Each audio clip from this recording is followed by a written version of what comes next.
अस्सलाम वालेकुम नाज़रीन, आज हम बना रहे हैं चने की चाट। जी हाँ, उसके लिए हमने ले लिया तकरीबन 1.5 कप बॉइल्ड चने। उसमें हम डाल रहे हैं आधा दरमियाना प्याज या एक छोटा प्याज आप बारीक काट लें, उसको हम बीच में शामिल कर रहे हैं। साथ हम डालेंगे एक बड़ा टमाटर बारीक कटा हुआ। मुझे टमाटर बहुत पसंद है, लाल लाल से बहुत खूबसूरत लगते हैं, टेस्ट में बहुत मज़ा आता है।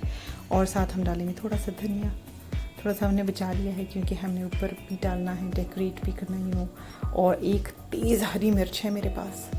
और साथ हम डालेंगे एक लीमू का रस, हम निचोड़ेंगे।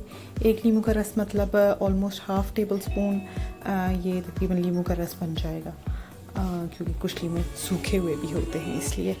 और साथ हम डालेंगे तकरीबन आधा पौना चम्मच चाट मसाला। मैंने आधा चम्मच लिया है क्योंकि मेरी हरी मिर्च बहुत तेज़ है, इसलिए आधा चम्मच चाट मसाला डाल दिया। साथ हम ले लेंगे जी इमली की चटनी, और 1 टेबल स्पून हम इसमें डालेंगे इमली की चटनी।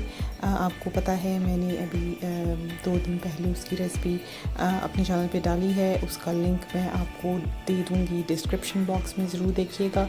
और वो इमली की चटनी मैंने डाल दी है। और अब हम इसको मिक्स करेंगे अच्छा सा मतलब ये कि चनों को कुछ ना हो, क्योंकि चने की चाट के लिए चने ज़्यादा पकाए जाते हैं थोड़े से, और मेरे तो वैसे ही छोटे छोटे चने थे और वो पक भी गए हैं अच्छे वाले, मेरी पसंद के मुताबिक बड़े अच्छे गल गए हैं। तो इनको आराम से बिल्कुल हैंडल करना है, वरना हलवा होने का शदीद ख़तरा है। सो हमने हलवा नहीं करना, इनको चने की चाट ही रहने देनी है, चने का हलवा नहीं बनाना।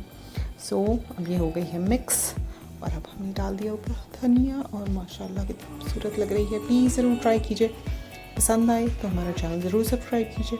चलो फिर मुलाकात होगी अगली रेसिपी के साथ, रमज़ान रेसिपी के साथ। अल्लाह हाफ़िज़।